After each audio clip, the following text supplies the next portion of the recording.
ఎంతో సమయం మా కోసం వేచి ఉండి ఇక్కడ కూర్చొని మీ సమస్యల గురించి మాట్లాడడానికి మీ అంతకు మీరు స్వతహాగా వచ్చి మీడియా ముందు మీ సమస్యలు పెట్టినందుకు ప్రభుత్వం దృష్టికి ప్రతిపక్షాల దృష్టికి ఈ సమస్యలకు తీసుకువెళ్ళడానికి మీరు చేసిన కృషి ఊరికే పోదు తల్లి. మీరందరూ ధైర్యంగా ఉండండి. ఈ రోజు ఈ ప్రభుత్వం ఎంత దారుణంగా వ్యవహరిస్తుందో నేను మీకు వేరే చెప్పాల్సిన పని లేదు.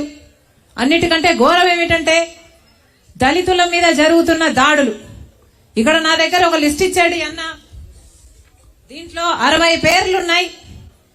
60 మంది దళితుల మీద అఫీషియల్ గా జరిగిన దాడులంట ఇవి. హోంమంత్రి దళితురాలు. ఇక్కడ హోంమంత్రి అయ్యుండి, ఇక్కడ మినిస్టర్ అయ్యుండి, ఈ ఎమ్మెల్యే ఒక హోం మంత్రి అయ్యుండి కూడా, దళితురాలు అయ్యుండి కూడా దళితులనే కాపాడుకోలేకపోతే ఇక వీళ్ళకు పదవులు ఎందుకు? వీళ్ళకి ఎందుకు ఓట్లు వేయాలి?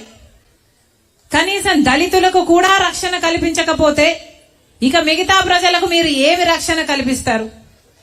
దళితులు వాళ్ళు అడుగుతున్నదల్లా మాకు అన్యాయం జరుగుతుంది అని, వాళ్ళు అడుగుతున్నది సబబుగా ఉన్నా కూడా వాళ్ళను బెదిరించి దాడిలో చేసో, వాళ్ళను దౌర్జన్యం చేసో, లేకపోతే ఇంకొంతమంది హత్య చేసో, ఇంతమంది చనిపోయారు, ఇంతమంది మీద దాడులు జరిగాయంటే దళితురాలుగా ఉన్న హోంమంత్రికి ఇది అవమానంగా లేదా?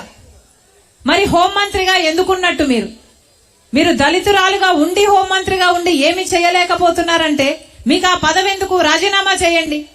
ఎవరైనా చేయగలిగిన వాళ్ళు సమర్థులకు ఆ పదవిస్తే హోంమంత్రి, అది కూడా రక్షణ కల్పించాల్సిన హోంశాఖ, దళితురాలయ్యుండి దళితుల మీద జరుగుతున్న దాడులనే మీరు ఆపలేకపోతే ఇక మీ కాంపిటెన్స్ ఏమిటి? మీరు ఎందుకున్నట్టు ఆ పదవిలో? రాజీనామా చేయొచ్చు కదా. చేయాలని డిమాండ్ చేస్తుంది కాంగ్రెస్ పార్టీ. వికలాంగులు నిజంగానే వీళ్ళ కాళ్ళ మీద వారు నిలబడ్డానికి సమాజం వీళ్లకు సహాయం చేయకపోతే అసలు వికలాంగులైన వీళ్ళ బ్రతుకులు ఎలా నిలబడతాయి? 3000 పెన్షన్ ఉంటే అదే 3000 కంటిన్యూ చేస్తే ధరలేమో అన్నిటికీ పెరిగిపోయినాయి కదా. అందరం చూస్తున్నాం. అందరికీ కష్టం అవుతుంది. ఇక్కడ ఇంతమంది మహిళలు ఉన్నారు. ఏమ్మా, చక్కెర పెరిగిందా? నూనె పెరిగిందా? కూరగాయలు పెరిగినాయా? అన్ని పెరిగినప్పుడు మరి వీళ్ళ పెన్షన్ కూడా పెరగాలి కదా. అదే గ్యాస్ పెరిగింది, అన్ని పెరిగినాయి. అన్నా, మీకు మాటిస్తుంది కాంగ్రెస్ పార్టీ, వికలాంగుల పక్షాల మేము నిలబడతాం.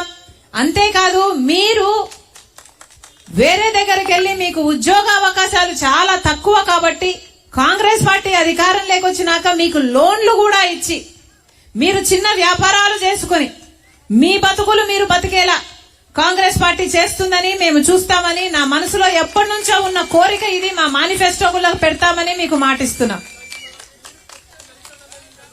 థ్యాంక్ యూ అన్న. Thank you. మహిళలు చాలా మంది ఉన్నారమ్మా ఇక్కడ. మీ బతుకులు ఎలా ఉన్నాయి?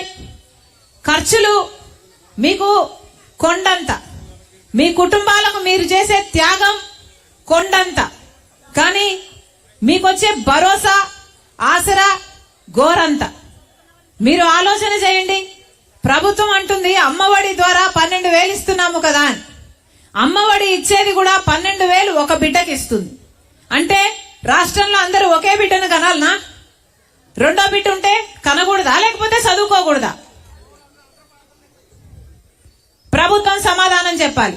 2 బిడ్డలో 3 బిడ్డలో ఉంటే ఆ రోజు జగనన్న గారు ఎలక్షన్లలో ఎలక్షన్ మేనిఫెస్టోలో చెప్పిన విషయం, ఎంతమంది బిడ్డలుంటే అంతమందికి అమ్మఒడి వర్తిస్తుంది అని చెప్పిన వాళ్ళు అధికారం లేకొచ్చినాక ఒకటే బిడ్డకి ఇస్తాము అంటే మిగతా బిడ్డలు చదువుకోవద్దా?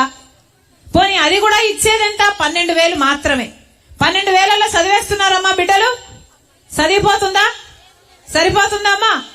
12,000కి అన్ని ఖర్చులు వచ్చేస్తున్నాయా బిడ్డలకు? రాదు. ఏ ఖర్చుకి సరిపోవడం లేదు. అంటే ప్రభుత్వం ఏ గారెడి చేస్తుందో చూడండి. ఒక చేత్తో ఏమో వెండి బింద తీసుకుంటుంది, ఇంకో చేత్తో ఏమో మట్టి బింద ఇస్తుంది. మీకు ఇచ్చేది మట్టి బింద, తీసుకుంటున్నది వెండి బింద.